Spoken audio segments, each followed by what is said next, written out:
श्री शिवाय नमस्तुभ्यं भक्तों। जय श्री कृष्णा। स्वागत है आप सबका आपके अपने YouTube चैनल नमामि शिवजी में। भगवान भोलेनाथ श्री हरि भगवान विष्णु जी की कृपा हम सब पर सदैव बनी रहे। भक्तों, आज का वीडियो बहुत ही महत्वपूर्ण है।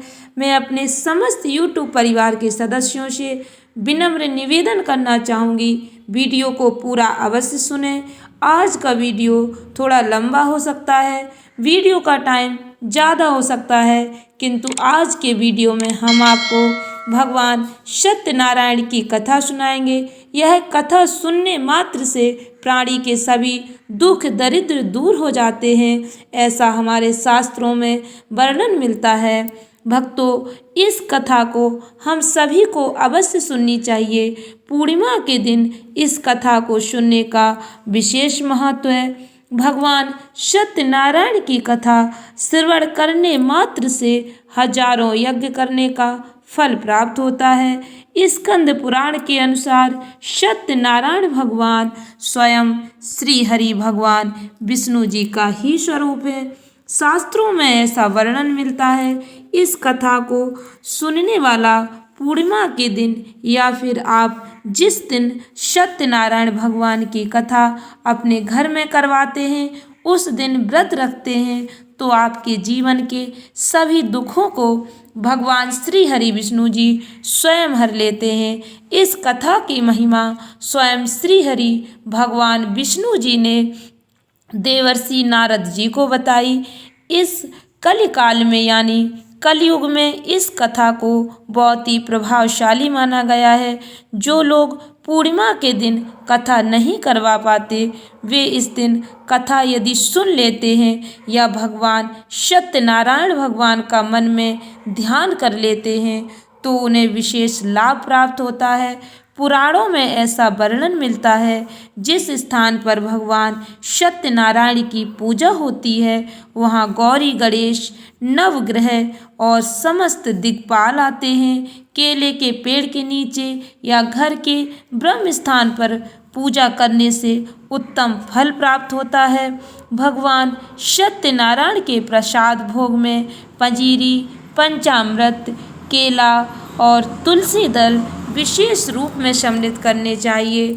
भक्तों, सत्यनारायण व्रत कथा सुनने से पहले पूरे भक्ति भाव के साथ कमेंट बॉक्स में हर हर महादेव, जय श्री कृष्णा अवश्य लिखें। चैनल पर पहली बार विजिट हुए, पहली बार मेरी आवाज़ सुन रहे, तो चैनल को सब्सक्राइब करके बेल आइकन अवश्य दबाएं, जिससे हमारे सभी वीडियो की नोटिफिकेशन आप तक पहुंचती रहे और आपको नई नई जानकारी प्राप्त होती रहे। श्री स्कंद पुराण के रेवा खंड के अनुसार सत्यनारायण भगवान की कथा इस प्रकार है।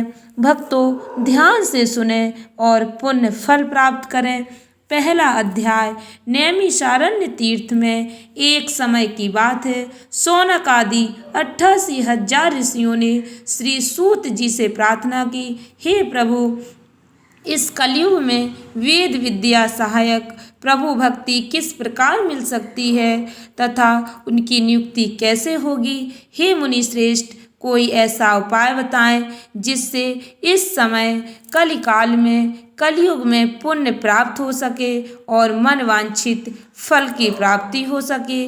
इस प्रकार की कथा सुनने की हम सब इच्छा रखते हैं। सर्व सिद्धांत के ज्ञाता सूत जी बोले, हे वैष्णवों, आप सभी ने संसार हित की बात पूछी, इसलिए मैं एक बात आप लोगों को बताऊंगा।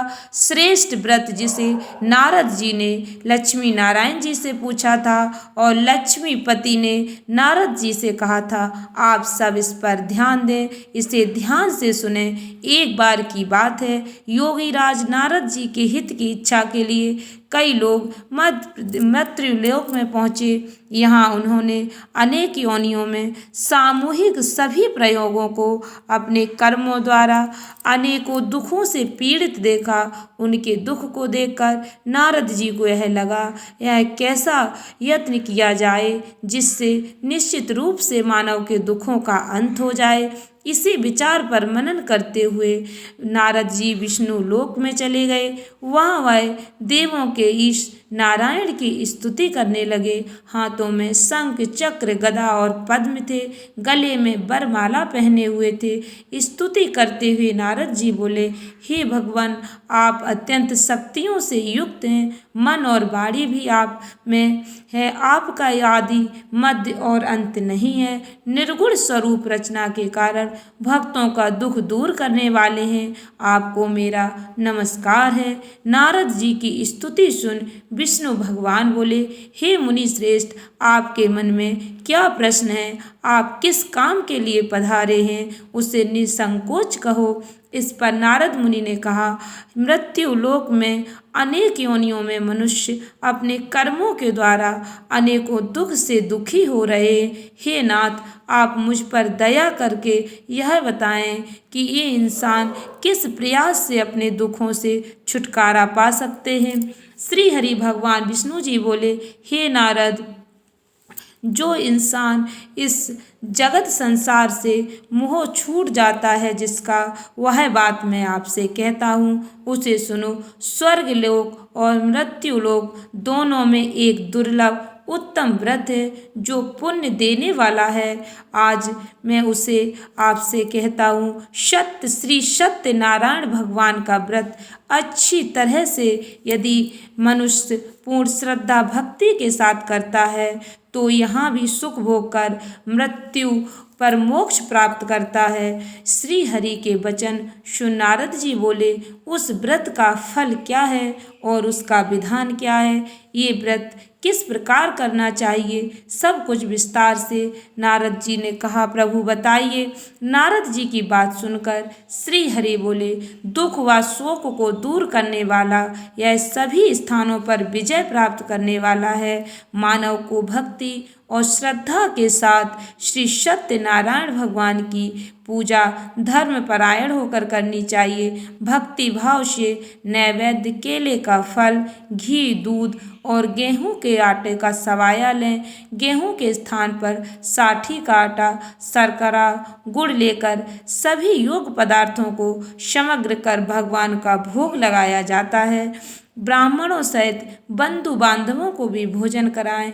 उसके बाद स्वयं भोजन करें। भजन कीर्तन के साथ भगवान की भक्ति में लग जाएं। ऐसे ही सत्यनारायण भगवान का यह व्रत करने से मनुष्य की सभी मनोकामनाएं निश्चित रूप से पूर्ण होती हैं। इस कलयुग में मृत्यु लोक में मोक्ष का यही एक सरल उपाय बताया गया है।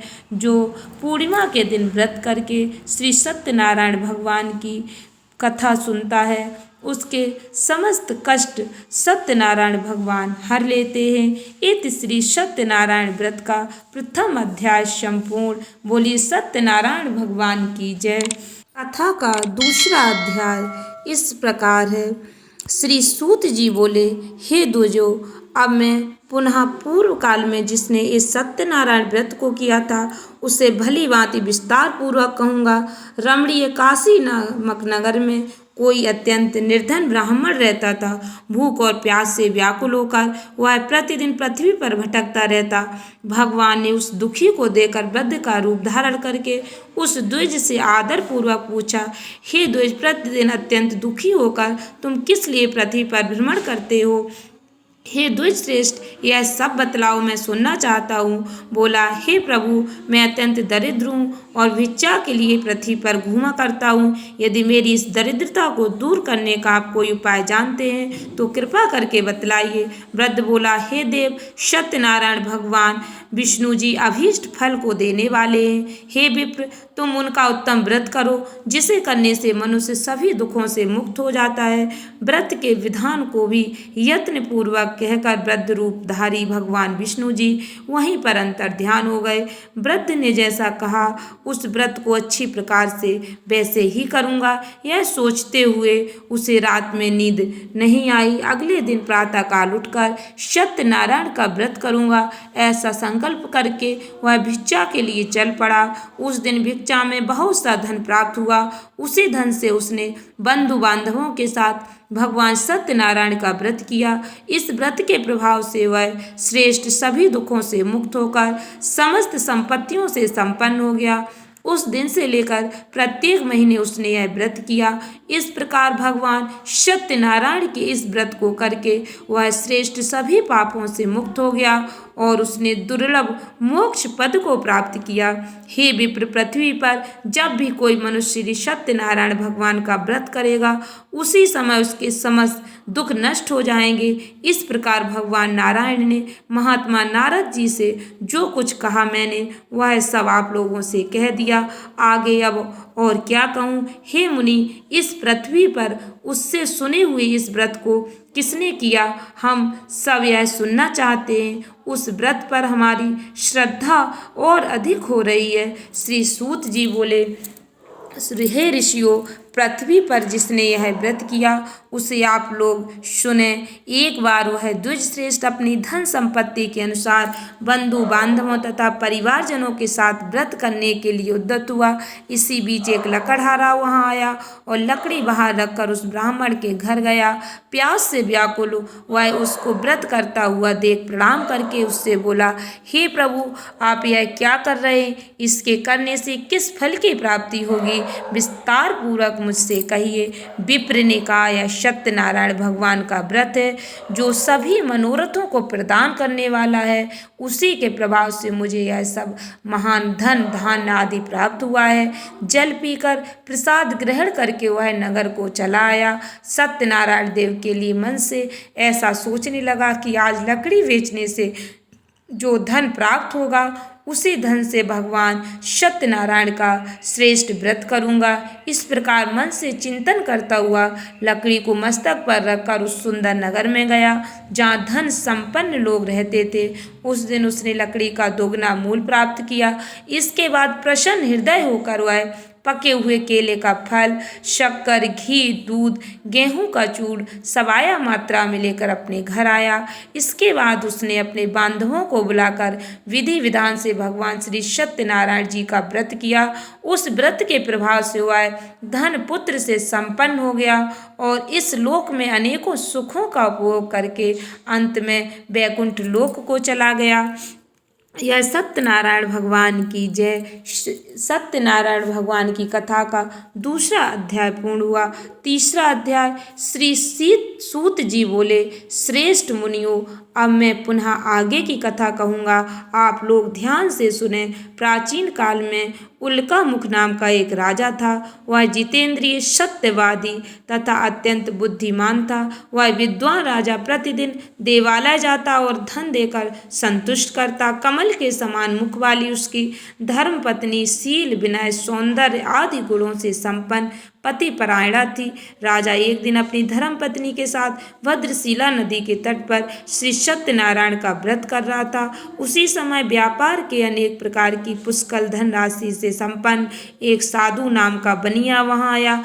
भद्रशिला नदी के तट पर नाव को स्थापित कर वह राजा के समीप गया और राजा को उस व्रत में दीक्षित देकर विनय पूर्वक पूछने लगा। साधु ने कहा, राजन, आप भक्ति युक्त चित्त से यह क्या कर रहे हैं? कृपया यह सब मुझे बताइए। इस समय मैं सब सुनना चाहता हूँ। राजा की बात सुनकर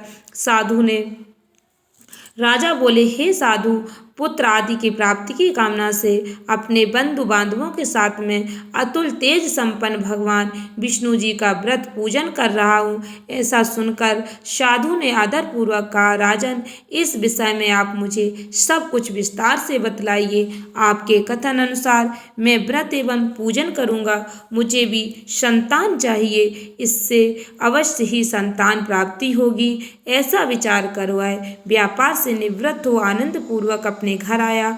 उसने अपनी भार्या से संतति प्रदान करने वाले सत्य व्रत को विस्तार पूर्वक बताया तथा जब मुझे संतति प्राप्ति होगी, जब मुझे संतान प्राप्ति होगी, तब मैं इस व्रत को करूँगा।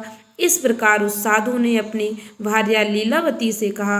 एक दिन उसकी लीलावती नाम की सती साध्वी भार्या पति के साथ आनंदचित से ऋतुकालीन धर्म आचरण में प्रवृत्त हुई और भगवान श्री सत्यनारायण की कृपा से उसकी भार्या गर्भवती हुई। 10वें महीने में उससे कन्या रत्न की उत्पत्ति हुई और वह शुक्ल पक्ष के चंद्रमा की भांति दिन प्रतिदिन बढ़ने लगी।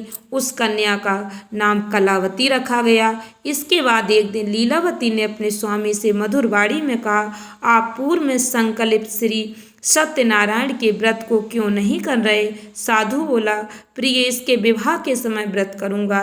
इस प्रकार अपनी पत्नी को भली भांति आश्वस्त कर वह व्यापार करने के लिए नगर की ओर चला गया। इधर कन्या कलावती पिता के घर में बढ़ने लगी। तदनुसार धर्मज्ञ साधु ने नगर में सखियों के साथ क्रीड़ा करती हुई अपनी कन्या को विवाह योग देकर आपस में मंत्रणा करके कन्या के विवाह के लिए श्रेष्ठ वर का अन्वेषण करने को कहा। ऐसा दूत से कहकर शीघ्र ही उसे भेज दिया। उसकी आज्ञा प्राप्त करके दूत कांचन नामक नगर में गया। वहां से एक वणिक का पुत्र लेकर आया। उस साधु ने उस वणिक के पुत्र को सुंदर और गुणों से संपन्न देखकर अपनी जाति के लोगों तथा बंधु बांधवों के साथ संतुष्ट चित्त हो विधि विधान से वणिक पुत्र के हाथ में कन्या का दान कर दिया। उस समय वह साधु बनिया दुर्भाग्यवश भगवान का वह उत्तम व्रत करना भूल गया। पूर्व संकल्प के अनुसार विवाह के समय में व्रत न करने के कारण भगवान उस पर रुष्ट हो गए। कुछ समय के पश्चात अपने व्यापार कर्म में कुशल वह साधु बनिया काल की प्रेरणा से अपने दामाद के साथ व्यापार करने के लिए समुद्र के समीप स्थित रत्नसारपुर नामक सुंदर नगर में गया और अपने श्री संपन्न दामाद के साथ वहां व्यापार करने लगा। उसके बाद वे दोनों राजा चंद्रकेतु के रमणीय उस नगर में गए। उसी समय भगवान श्री सत्यनारायण ने उसे भ्रष्ट प्रतीक देखकर इसे दारुण कठिन और महान दुख प्राप्त होगा यह शाप दे दिया। एक दिन एक चोर राजा चंद्रकेतु के धन को चुराकर वहीं आया जहां दोनों बड़े स्थित थे। वह अपने पीछे दौड़ते हुए दूतों को देखकर भयभीत चित्त से धन वहीं छोड़कर शीघ्र ही छिप गया। इसके बाद राजा के दूत वहां गए जहां वह साधु बड़िक था।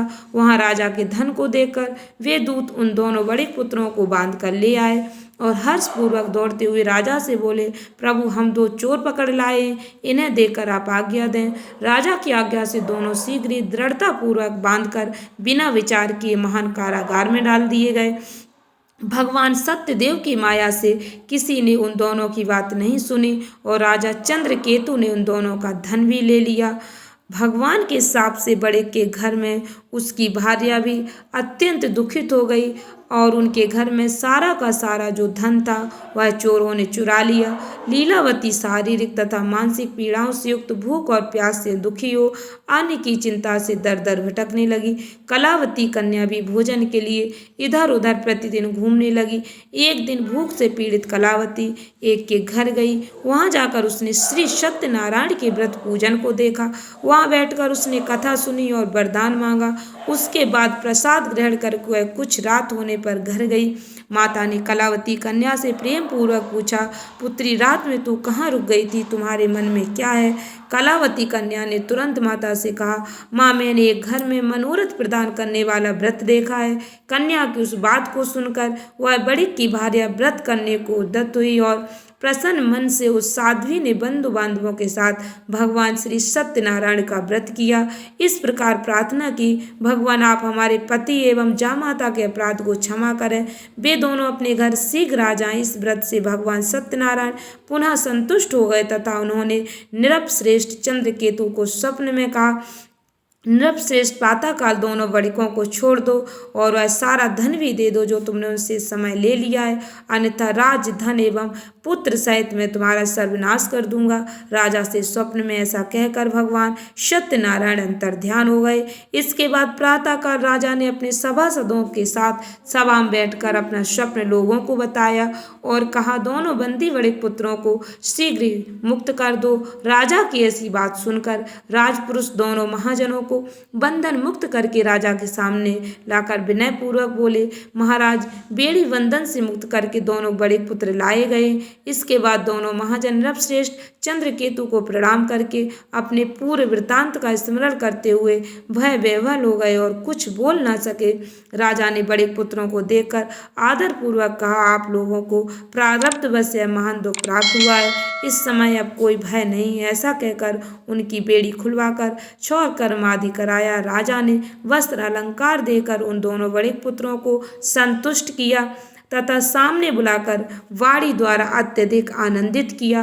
पहले जो धन लिया था उसे दुगना करके दिया। उसके बाद राजा ने पुनः उनसे कहा, साधु अब आप अपने घर को जाएं। राजा को प्रणाम करके आपकी कृपा से हम जा रहे हैं। ऐसा कहकर उन दोनों महावैश्यों ने अपने घर की ओर प्रस्थान किया। इस प्रकार सत्यनारायण कथा का तीसरा अध्याय संपूर्ण हुआ।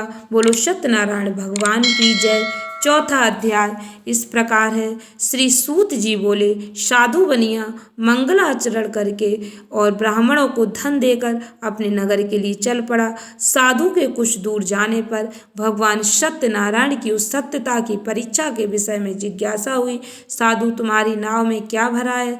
तब धन के मद में चूर दोनों महाजनों ने अवहेलनापूर्वक हंसते हुए कहा, दंडिन क्यों पूछ रहे हो? क्या कुछ द्रव्य लेने की इच्छा है? हमारी नाव में तो लता और पत्ते आदि भरे हैं। ऐसी निष्ठुर वाणी सुनकर तुम्हारी बात सच हो जाए।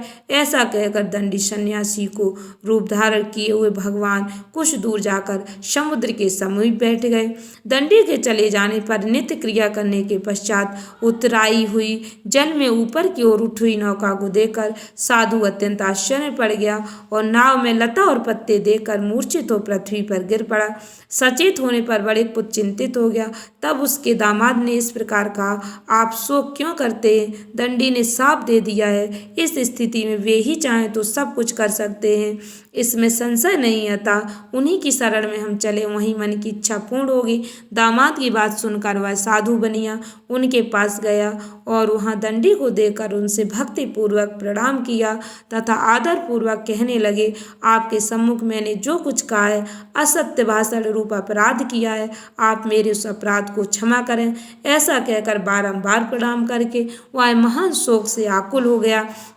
दंडी ने उसे रोता हुआ देखकर कहा, हे मूर्ख, रो मत, मेरी बात सुनो।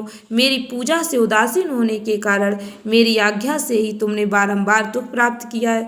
भगवान की ऐसी वाणी सुनकर वह उनकी स्तुति करने लगा। साधु ने कहा, हे प्रभु, यह आश्चर्य की बात है कि आपकी माया से मोहित होने के कारण ब्रह्मा आदि देवता भी आपके गुणों और रूपों को यथावत रूप से नहीं जान पाते। फिर मैं मूर्ख आपकी माया से मोहित होने के कारण कैसे जान सकता हूँ? आप प्रसन्न हो, मैं अपनी धन संपत्ति के अनुसार आपकी पूजा करूँगा। मैं आपकी शरण में आया हूँ। मेरा जो नौका में स्थित पूरा धन था उसकी मेरी रक्षा करें। उस बनिया की भक्ति युक्त वाणी सुनकर भगवान श्री हरि विष्णु संतुष्ट हो गए। भगवान श्री हरि ने उसे अभीष्ट वर प्रदान करके वहीं अंतर ध्यान हो गए।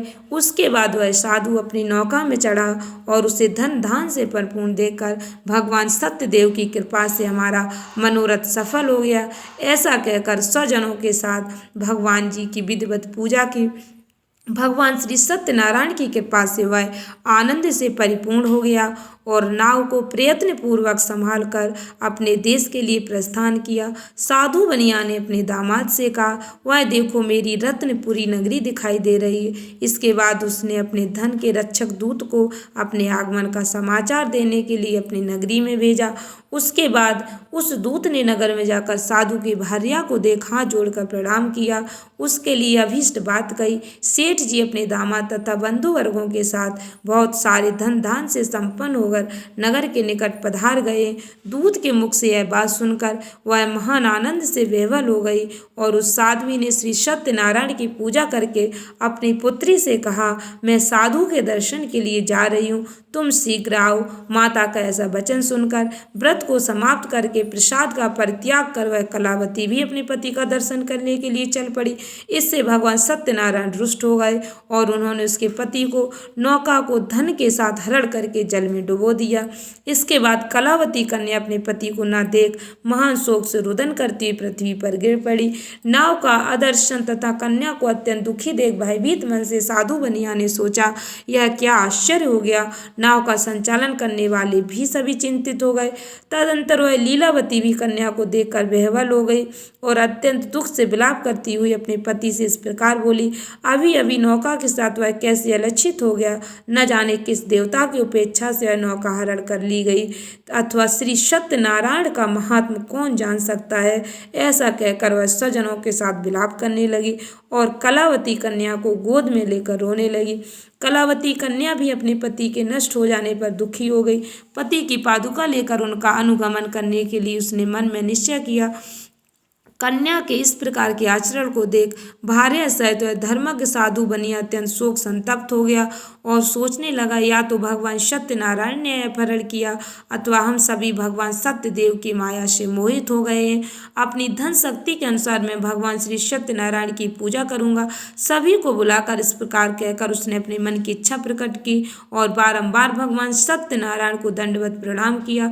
इससे तीनों के परिपालक भगवान सत्यदेव प्रसन्न हो गए। भक्त वत्सल भगवान ने कृपा पूर्वक कहा, तुम्हारी कन्या प्रसाद छोड़कर अपने पति को देखने चली गई। निश्चय इसी कारण उसका पति अदृश्य हो गया। यदि घर जाकर प्रसाद ग्रहण करके वह पुनः आए तो हे साधु बनिया, तुम्हारी पुत्री पति को प्राप्त करेगी, इसमें संशय नहीं है। कन्या कलावती भी आकाश मंडल से ऐसी बाणी सुनकर शीघ्र ही घर गई और उसने प्रसाद ग्रहण किया। पुनः आकर स्वजनों तथा अपने पति को देखा। तब कलावती कन्या ने अपने पिता से कहा, अब तो घर चलें, विलंब क्यों कर रहे। कन्या की वह बात सुनकर बड़े पुत्र संतुष्ट हो गया और विधि विधान से भगवान सत्यनारायण का पूजन करके धन तथा बंधु बांधवों के साथ अपने घर गया। तदंतर पूर्णिमा तथा संक्रांति पर्वों पर भगवान सत्यनारायण का पूजन करते हुए इस लोक के सुख भोग कर अंत में वह वैकुंठ लोक को चला गया। बोलिए सत्यनारायण भगवान की जय। सत्यनारायण कथा का चौथा अध्याय पूर्ण हुआ। पांचवा अध्याय। श्री सूत जी बोले, श्रेष्ठ मुनियों, अब इसके बाद मैं दूसरी कथा कहूँगा, आप लोग ध्यान से सुने। अपनी प्रजा का पालन करने में तत्पर तुंगध्वज नामक एक राजा था। उसने सत्यदेव के प्रसाद का परित्याग करके दुख प्राप्त किया। एक बार वह वन में जाकर और वहाँ बहुत से पशुओं को मारकर बट वृक्ष के नीचे आया। वहाँ उसने देखा कि गोपगण बंधु बांधवों के साथ संतुष्ट होकर भक्ति पूर्वक भगवान सत्यदेव की पूजा कर रहे। राजा यह देखकर भी अहंकारवश ना तो वहां गया और ना ही उसने भगवान सत्यनारायण को प्रणाम किया। पूजन के बाद सभी गोपगण भगवान का प्रसाद राजा के समीप रखकर वहां से लौट आए और इच्छा अनुसार उन सभी ने भगवान का प्रसाद ग्रहण किया। इधर राजा को प्रसाद का परित्याग करने से बहुत दुख हुआ। उसका संपूर्ण धन धान एवं सभी पुत्र नष्ट हो गए। राजा ने मन में यह निश्चय किया कि अवश्य ही भगवान सत्यनारायण ने हमारा नाश कर दिया, इसलिए मुझे वहां जाना चाहिए जहां से सत्यनारायण का पूजन हो रहा था। ऐसा मन में निश्चय करके वह राजा गोपगणों के समीप गया और उसने गोपगणों के साथ भक्ति श्रद्धा से युक्त होकर विधि पूर्वक भगवान सत्यदेव की पूजा की। भगवान सत्यदेव की कृपा से वह पुनः धन और पुत्रों से संपन्न हो गया तथा इस लोक में सभी सुखों का भोग करके अंत में वैकुंठ लोक को प्राप्त हुआ। श्री सूत जी कहते हैं, जो व्यक्ति इस परम दुर्लभ श्री सत्यनारायण के व्रत को करता है और पुण्यमयी तथा फल प्रदायिनी भगवान की कथा को भक्ति युक्त होकर सुनता है, उसे भगवान सत्यनारायण की कृपा से धन्य धान्य की प्राप्ति होती है। दरिद्र धनवान हो जाता है, बंधन में पड़ा हुआ बंधन से मुक्त हो जाता है, डरा हुआ व्यक्ति भय मुक्त हो जाता है। यह सत्य बात है, इसमें कोई संशय नहीं है। इस लोक में वह सभी फलों का उपभोग करके अंत में सत्यपुर वैकुंठ लोक को जाता है। इस प्रकार मैंने आप लोगों से भगवान सत्यनारायण के व्रत को कहा, जिसके करके मनुष्य सभी दुखों से मुक्त हो जाता है। कलयुग में तो भगवान सत्यदेव की पूजा विशेष फल प्रदान करने वाली है। भगवान श्री हरि विष्णु जी को ही कुछ लोग कलिकाल में सत्य ईश और कोई सत्यदेव सत्यनारायण नाम से पुकारेंगे। अनेक रूप धारण करने वाले भगवान सत्यनारायण सभी का मनोरथ सिद्ध करते हैं। कलयुग में सनातन भगवान विष्णु ही सत्य व्रत रूप धारण करके सभी के मनोरथ पूर्ण करेंगे। हे श्रेष्ठ मुनियों, जो व्यक्ति नित्य भगवान सत्यनारायण की इस व्रत कथा को पढ़ता है, सुनता है, भगवान सत्यनारायण की कृपा से उसके सभी पाप नष्ट हो जाते हैं। हे मुनीश्वरों, पूर्व काल में जिन लोगों ने भगवान सत्यनारायण का व्रत किया था, उसके अगले जन्म का वृतांत कहता हूँ, आप लोग ध्यान से सुने। महान प्रज्ञा संपन्न सत्यनारायण व्रत करने के प्रभाव से दूसरे जन्म में सुदामा हुए। उस जन्म में भगवान श्री कृष्ण का ध्यान करके उन्होंने मोक्ष प्राप्त किया। लकड़हारा भिल्ल गुहों का राजा हुआ। अगले जन्म में उसने भगवान श्री राम की सेवा करके मोक्ष प्राप्त किया। महाराज उल्कामुख दूसरे जन्म में राजा दशरथ हुए, जिन्होंने श्री रंगनाथ जी की पूजा करके अंत में वैकुंठ प्राप्त किया। इस प्रकार धार्मिक और सत्यव्रती साधु पिछले जन्म के सत्यव्रत के प्रभाव से दूसरे जन्म में मोरध्वज नामक राजा हुए। उसने आरे से चीरकर अपने पुत्र की आधी देह भगवान श्री हरि विष्णु को अर्पित करके मोक्ष प्राप्त किया।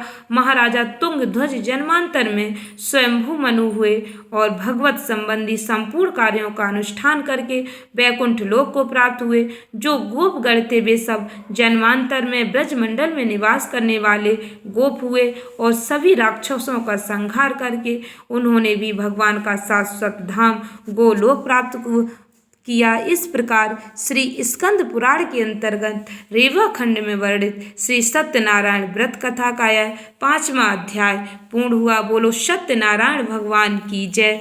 आशा करती हूँ वीडियो अच्छी लगी होगी, वीडियो उपयोगी लगी हो तो अधिक से अधिक भक्तों को शेयर अवश्य करें। मैंने ये व्रत कथा अपने भक्तों को, अपने YouTube चैनल से जुड़े सभी परिवार के सदस्यों को इसलिए सुनाई कि पूर्णिमा के दिन सभी लोग यह कथा सुनकर पुण्य फलों को प्राप्त करें। धन्यवाद भक्तों। श्री शिवाय नमस्तुभ्यम।